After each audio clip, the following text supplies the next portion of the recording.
Welcome back to the Sibling Group Chat. I'm Owen. And I'm Cassidy. And today we're back at it with the Odyssey review, episode 15, My Brother's Keeper.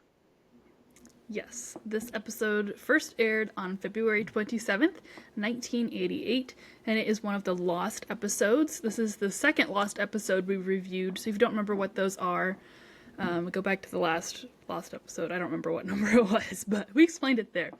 But in this episode, a young boy who wants to get rid of his younger brother almost has his wish come true.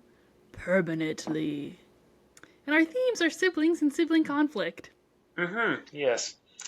It was a very dark description. It was kind of a dark episode. It was. I don't know. We briefly talked about this before we even started it. I did not like this episode really at all, but I didn't really either, and we'll get into that as we recap it and at the end. So the intro, I was only half paying attention because I was getting my notes started. But the intro is just basically about a boy who had wanted a dog when it was a puppy, and he really liked the puppy, and then when the dog grew, he didn't really like his dog anymore, so he was trying to get rid of it.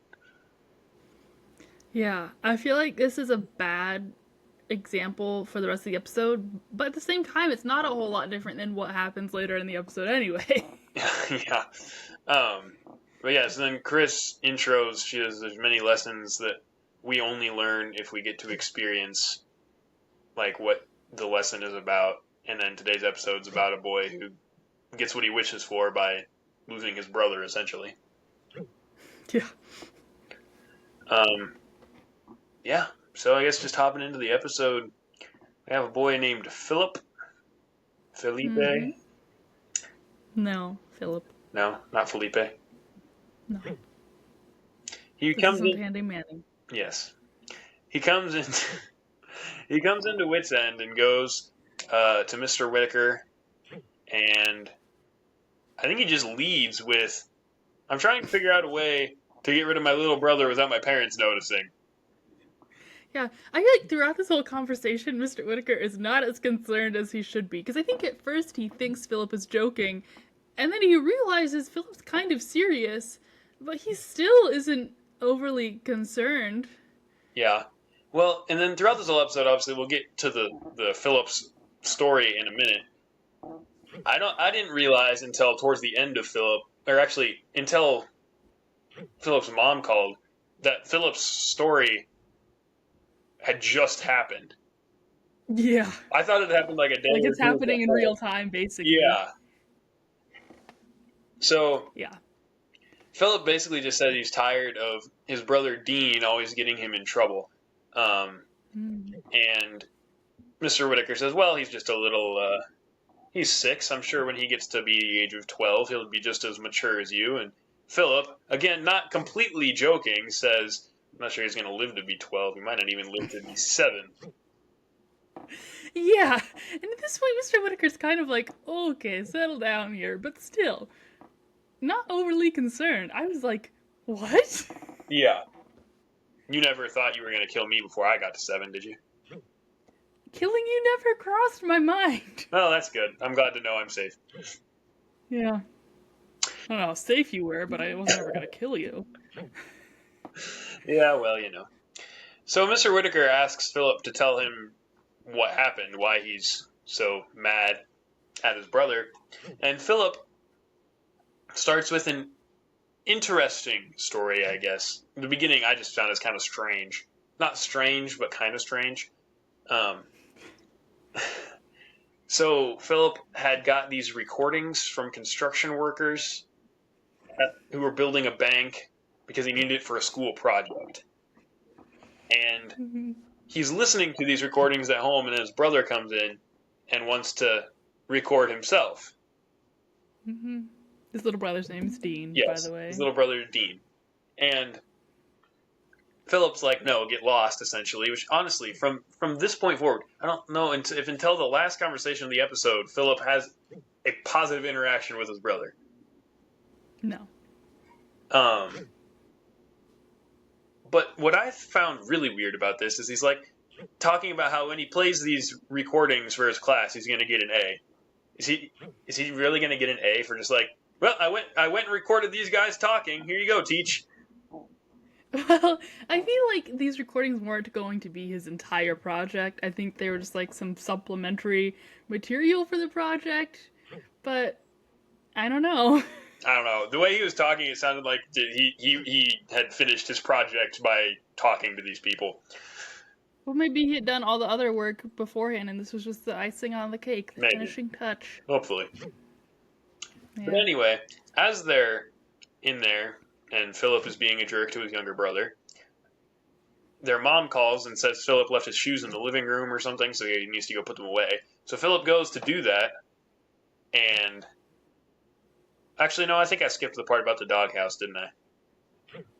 Oh, yeah, because Yeah. Dean thinks he can contribute to Philip's project. About construction, because he helped Philip and their dad build a doghouse. To which Philip says, yeah, and you nearly killed us while you were helping, which was a slight exaggeration considering the only two things that Philip says he did were get paint on Philip's jeans and cause their father to hit his thumb with a nail.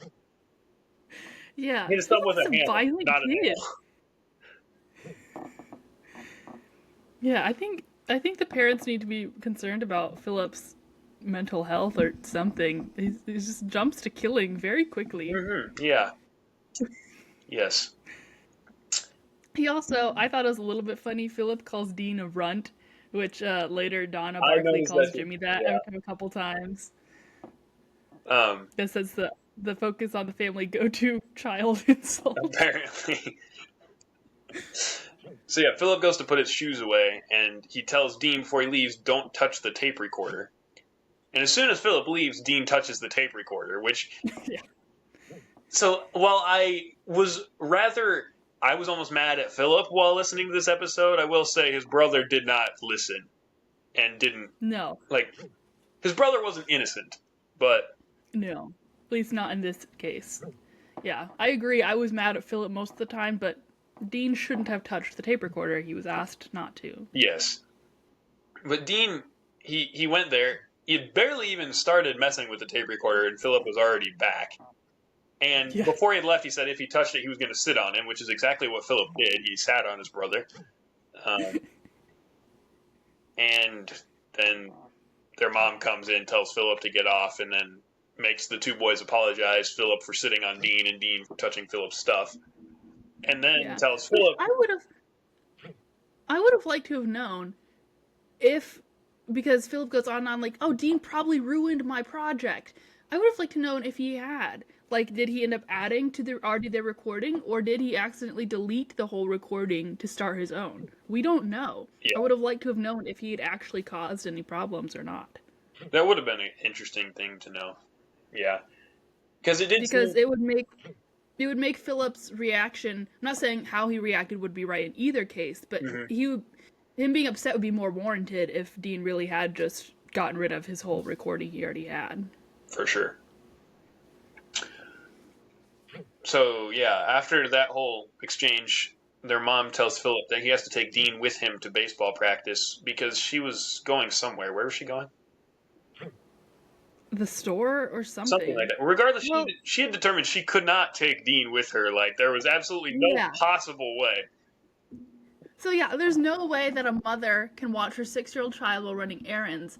So she expects her 12-year-old to babysit while at baseball practice? Yeah, I thought that was weird. Yeah, I was like, okay, Philip is warranted at being mad here, because why would you ask your kid to babysit your other kid while at baseball practice? Well, you're just going to the store? Like, it didn't make any sense. Mm-hmm. I was confused there. As we see later, Dean just disrupts the whole practice, and Philip can't focus because he's supposed to be watching his brother. It didn't make any sense to me. I was confused about that, too.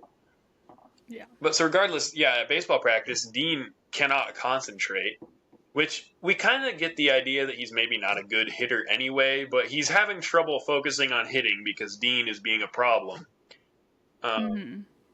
Apparently, he was supposed to just sit in the dugout. We don't hear exactly what he's doing, but he's not sitting still, apparently. It sounds like he's like running around or something. I feel like there's running around noises. Yeah, something like that. And then there's this big commotion because we find out Dean ate a bug because some of the guys on the team dared him to. Which this is the only time in the episode where I feel Philip is warranted in saying his brother did something stupid. Philip throws around the Yeah. word stupid quite a bit this episode, but that was stupid. It was stupid, but I also don't think Philip should have got mad at him for it. Like, there's no consequences to anybody but Dean. Yeah, that's true. But yeah, Philip Yeah. basically tells Dean that he's tired of him doing stupid stuff. The coach wants to talk to the voice who dared him, which, by the way, I was going to ask, can we assume this is Coach Riley? I mean, it was the voice of Mr. Riley, but they never said.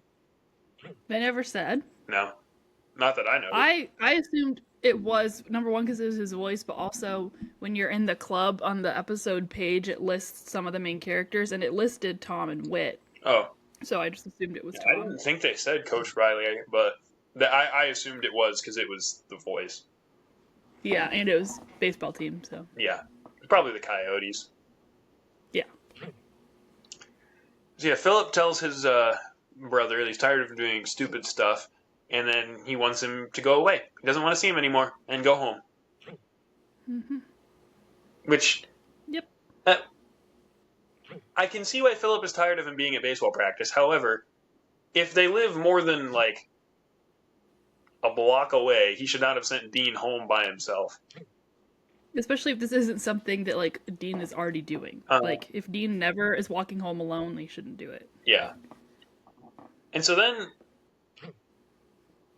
we don't realize this until we go to a conversation between Philip and Mr. Whitaker, or back to that conversation. Back to the conversation. Back to the conversation. He says he wishes he didn't have a little brother. Mr. Whitaker tells him to be careful what he wishes for.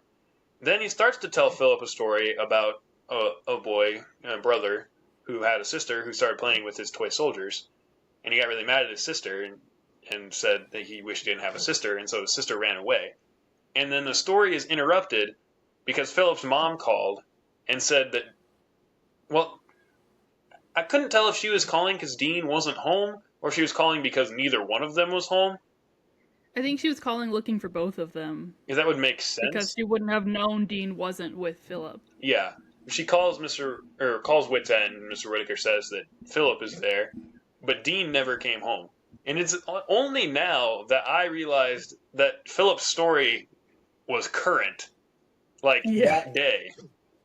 Uh-huh. Yeah, I hadn't really realized it either. So then Philip gets home. Well, Mr. Whitaker takes Philip home, and Dean hasn't shown up yet. Their dad is out looking for him, and Mr. Whitaker calls the police to have them start looking. And then Philip and Mr. Whitaker go out looking, and as they're looking, Mr. Whitaker finishes his story about the brother and sister. And he said that the sister ran away. They found her off in the woods. She was cold and half starved. And Philip is like, this isn't a true story, right? You're just telling me to, like, scare me or something. And I don't remember exactly what Mr. Whitaker said. But me neither.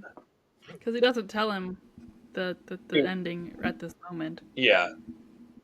But then Philip gets an idea that maybe Dean had stopped by that bank that was under construction. Because they normally would cut through there. He said they would cut through the bank to get home. Were they just walking through a construction site, or did he mean they would walk by the bank? He definitely said cut through the bank. I thought he said walk by. I heard cut through the bank. I was like, what, you're cutting through a construction zone to get home? But maybe I misheard or misunderstood. Regardless, they go there and they're looking around, and Philip, I think he says a quick prayer here. Yeah, something. And then Mr. Whitaker... Well, yeah, because they split up and he, like, prays. But it's one of those, God, please help me find my brother prayers. Not like a remorseful prayer or anything, just like a... And then Mr. Whitaker finds Dean. He's down in this ditch, and he'd apparently fallen because he was unconscious. And so then he sends Philip to go get, like, call 911, call paramedics or whatever, and then the next place the story's at is at the hospital. Mm-hmm. And there, Mr. Whitaker and Philip are kind of conversing. Oh, wait, before we get to the hospital, not to ruin this serious story, but did you find it at all funny that Mr. Whitaker told Dean, hurry, boy? Yeah. Yeah. I was like, what? Mr. Whitaker doesn't talk like that. Yeah, that was a little odd. Yeah. And then we got, like, the ominous transition music, like the music you get when you find a skeleton in the basement of Wit's End, kind of ominous. Ah, Like, yes. Yeah, did you're you doing notice that that? episode by yourself, by the way. Okay. I'm not old enough. I'm not But old like, enough to listen to that episode yet. oh, okay. Yeah. Well, anyway, it was the scary transition music, which is normally in pretty good episodes, but not this time. Yeah. So yeah, then at the hospital, Philip is kind of talking to Mr. Whitaker a little bit. He kind of talks to his parents briefly, but they're kind of busy too. And then Mr. Whitaker's like, "Well, maybe we should pray for Philip, and then pray for Dean." And then Philip just kind of sits there in silence for a couple seconds, and Mr. Whitaker's like, "Man, you pray for Philip," and Yeah. or you pray for Dean, and Philip is like, "I don't know if I can. God's probably mad at me because I left my brother all alone." And Philip's like, "Look, I'm just assuming Philip did everything in this episode." Then Mr. Whitaker tells Philip, just try and like see. And so Philip has this prayer that's interesting to say the least. That's the best way I can I just describe write it. down the prayer. And then Mr. Whitaker says it was a good prayer, and then Philip's dad. I feel like Mr. Whitaker's response here was a little odd. He's like, "It was a good prayer. I'm sure God probably heard it." Yeah, like What? obviously. Obviously, God heard it. It has nothing to do with how good it was. Yeah. And we don't typically grade prayers. Yeah, I did think his reaction was a little odd. And then Dean, not Dean, well, yes, Dean.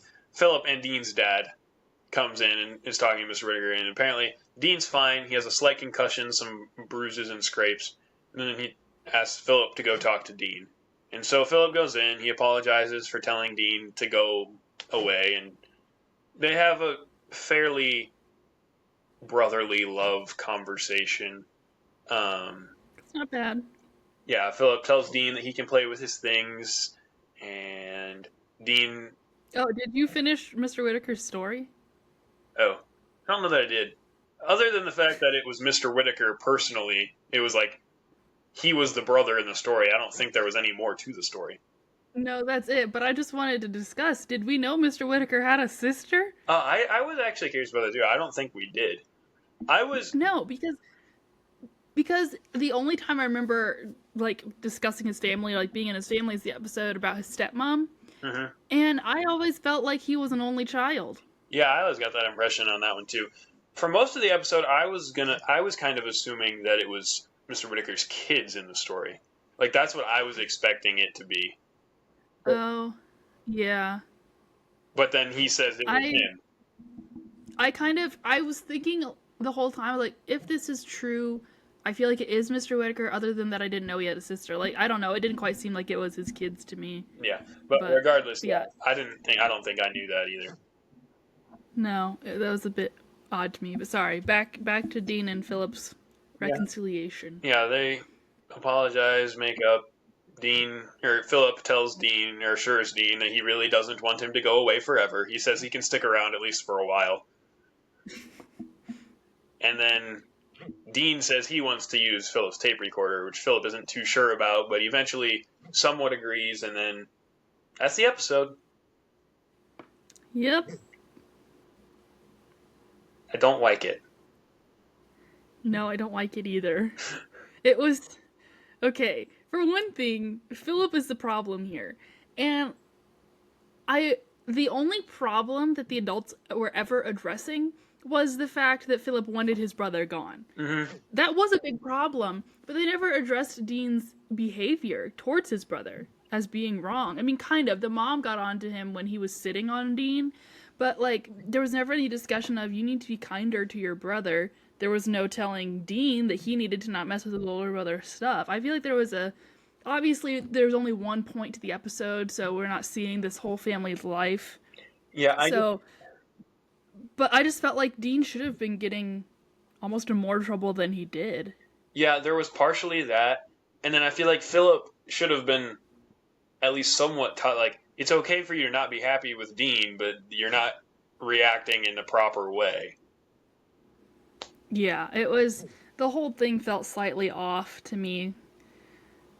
Um, yeah, I have a feeling this was removed because it was too scary. Or, like, not scary, but, like, intense in a Yeah. way. Like, you have a kid getting hurt, like a 6-year-old getting hurt because his brother sent him home alone. I think the whole episode just didn't sit right with me, and I have a feeling that's probably part of why it was removed. Yeah, that's kind of what I was thinking. And I assume that you're of the idea, because I was kind of thinking that they replaced this episode in a sense with the one where Donna wishes that she didn't have a brother. I'm guessing so because it's a similar idea, although the plot is completely different. Hmm. But then in that one, she just dreams that it all happened. Nothing Hmm. bad actually happens to Jimmy, which I think is a much better way to do it. Hmm. I thought so It's too. it's kind of like with the dentist versus the the scary basement episode situation. You take something that's actually scary and replace it with something imagined or outlandish that's not actually going to be scary for kids who are really listening to it. Hmm. Yeah. Yeah. Overall, I didn't think it was a great episode. I didn't really. I'm not gonna listen to it It just didn't again. sit right with me. No. Yeah. So It wasn't awful. It wasn't like no. the I mean, Diet One or Lights Out with Wits End kind of bad. Just not quite right. oh, those episodes were two different kinds of bad. The two you just named were not the same kind of bad. No, they weren't, but this one is not as bad as either one in any No. way. No. But But yeah, I think that yeah, about does it. Uh, any yeah. wrap up? Next week is actually another lost episode. This one is called "No Stupid Questions," Oh boy. so we'll see what that's all about next week. Um, but until then, subscribe to the podcast wherever you're listening or watching. Follow us on Facebook and Instagram at the Sibling Group Chat. Yes. Comment on our socials or here. Let us know you're listening. Yeah, say hi. Let us know you're here. Anything else? Are you letting me know you're here? Yeah, I'm here. Oh, thank you. You're welcome. Do you have anything else to add? No, I don't think so. Not today. All Yeah. right. Thank you for listening and see you next time. Bye.